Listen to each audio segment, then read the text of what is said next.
Hola, buenas tardes. Mi nombre es Pablo Enrique Montiel Carmona. Estoy en la clase de computación básica y el tema a exponer hoy será los componentes externos e internos de la computadora. Muy bien, comencemos. Primero definiremos cuáles son los componentes externos. En primer lugar encontramos el armazón o gabinete, el monitor, el teclado, el mouse, la bocina o parlante, la cámara web, el micrófono, los puertos y conectores y los componentes complementarios. Después vienen los internos, que estos se constituyen por el procesador, la tarjeta madre o placa base, fuente de poder, memoria RAM, el disco duro, los cables de datos, la tarjeta de video y de sonido, la tarjeta de red y el ventilador. Primer componente externo de la computadora nos encontramos con el monitor. Este dispositivo es fundamental para poder interactuar con la computadora y poder usarla. Este dispositivo de salida nos ayuda a poder observar y a poder ejecutar las actividades necesarias y ver todos los procesos del equipo. Funciona gracias a las gráficas que los componentes del equipo han codificado y muestran a través de este componente. Y con ello el usuario vigila y gestiona los procesos del computador. Como siguiente componente externo de la computadora podemos encontrar al teclado. Este es un componente de entrada de información. A través de este, el usuario puede ingresar órdenes y datos en la computadora. Su función principal es establecer una comunicación fluida desde el usuario hacia las diferentes acciones que se pueden realizar en la computadora. Después nos encontramos que el teclado está formado por cuatro partes: el teclado alfanumérico, el teclado numérico, las teclas de función y las de dirección. Otro componente externo de la computadora sería el mouse. Este es otro dispositivo de entrada de información que funciona como un periférico de computador. La función del mouse o del ratón es primordial en el control de actividades que se puede realizar en el computador. Este dispositivo hace la función de un apuntador que permite al usuario dirigirse a cualquiera de las áreas de la interfaz y seleccionar programas, espacios, funciones y mucho más. En el área de los mouses se pueden encontrar inalámbricos e inalámbricos, y en ellos mecánicos, láser y ópticos. Como otro componente externo importante nos encontramos con los puertos y conectores.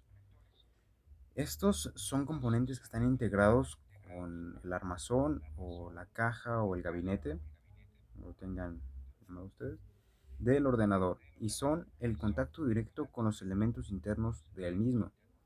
Establecen la relación entre los dispositivos periféricos. Muy bien, los puertos que podemos encontrar en los siguientes, los puertos y conectores son los siguientes. Podemos encontrar el puerto PS2, el puerto Ethernet, el puerto USB, el puerto paralelo, el puerto MID y puerto COM serial y el puerto VGA y los dos puertos de audio de entrada y salida de jack de 3.5. Después nos encontramos con las bocinas o parlantes. Estos componentes periféricos mediante los cuales se reproducen los sonidos de la computadora, errores, música y audio, convierten las ondas electrónicas y información electrónica en ondas acústicas. Este dispositivo necesita ser conectado al computador a través de un puerto de salida de audio y a la energía eléctrica, bien sea de manera directa o a través de un puerto USB de la computadora. Enseguida nos encontramos con la cámara web. Este dispositivo de entrada de información puede capturar imágenes de manera directa hacia la computadora en una forma de video o fotografía según el comando del usuario. Este periférico no es esencial para el funcionamiento del computador, sin embargo, es útil para la realización de ciertas actividades, como por ejemplo reuniones virtuales o videollamadas. Su conexión puede ser inalámbrica o alámbrica. Después nos encontramos con el micrófono. Es un componente de entrada de información hacia el computador, concretamente solamente de audio. No es un dispositivo esencial también para el funcionamiento del computador, pero es de utilidad para llevar a cabo ciertas actividades como llamadas, grabaciones de sonido, entre otras. El micrófono puede conectarse también a través de un cable de entrada de audio o mediante Bluetooth. Por último nos encontramos al gabinete o cajón o armazón.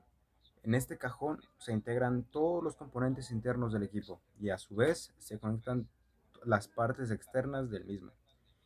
Este componente viene a representar la estructura base del computador, lo que lo mantiene a todo unido y en su funcionamiento.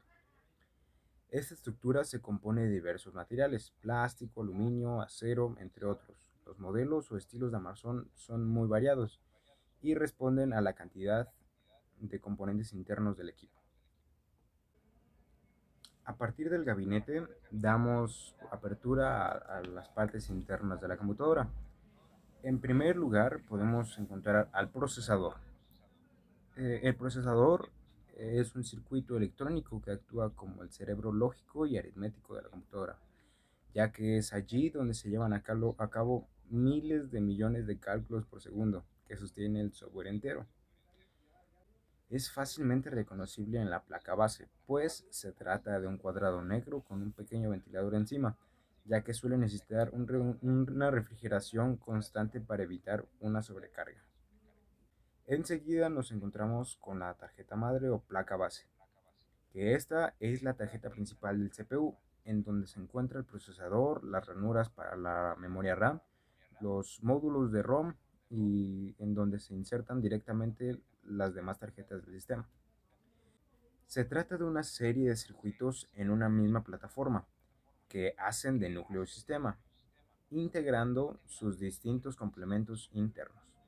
Es allí donde se encuentra el firmware o sea, el software preprogramado de fábrica del sistema. También nos encontramos con la fuente de poder, que es el corazón del sistema, que suministra energía eléctrica a la placa base y a todos los demás componentes del CPU, de modo que puedan operar cuando se les necesite y que puedan mantener ciertos sistemas básicos e indispensables andando cuando el computador se encuentre apagado. Después nos encontramos con la memoria RAM. Su nombre proviene de las siglas de Random Access Memory o memoria de acceso aleatorio. Son una serie de módulos conectados a la placa base, a donde van los programas a ejecutarse, tanto los activados por el sistema mismo como los activados por el usuario. Sin embargo, todo lo que se encuentra en la memoria RAM se borra cuando el sistema se apaga o se reinicia. Enseguida también nos encontramos con el disco duro. Se trata del lugar donde se almacena la información permanente del sistema informático. Todo el software contenido en él, desde el sistema operativo mismo hasta los programas o aplicaciones que instalemos los usuarios. Al ser una unidad de lectoescritura, es posible introducir y extraer datos de ella, a lo que es lo mismo grabar, leer y borrar información.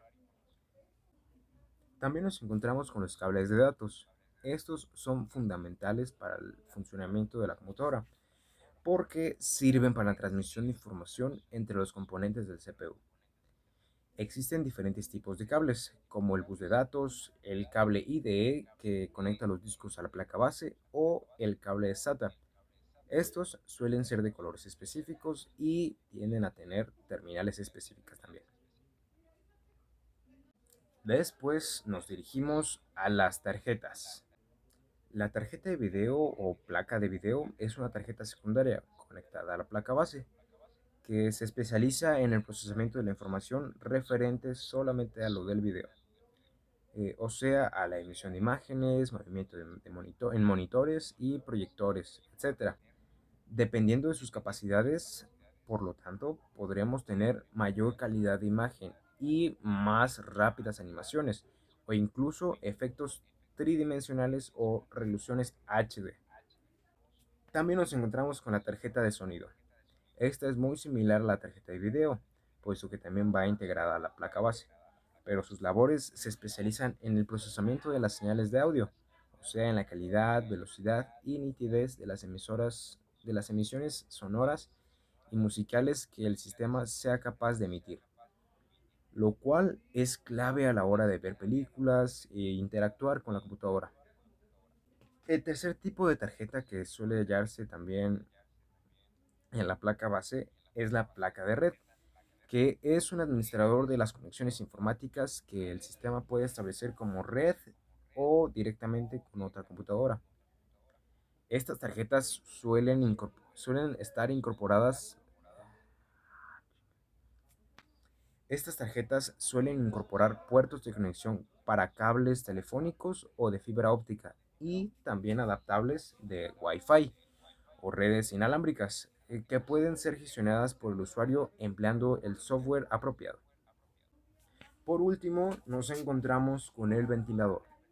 Este artefacto extrae el aire caliente y permite mantener temperaturas internas estables, ya que un sobrecalentamiento detendría el sistema por completo y podría incluso dañar permanentemente algunos de los delicados componentes. Muy bien, con esto concluimos mi presentación. Les agradezco mucho la atención, ojalá haya sido de su agrado y nos vemos en la próxima exposición. Hasta luego.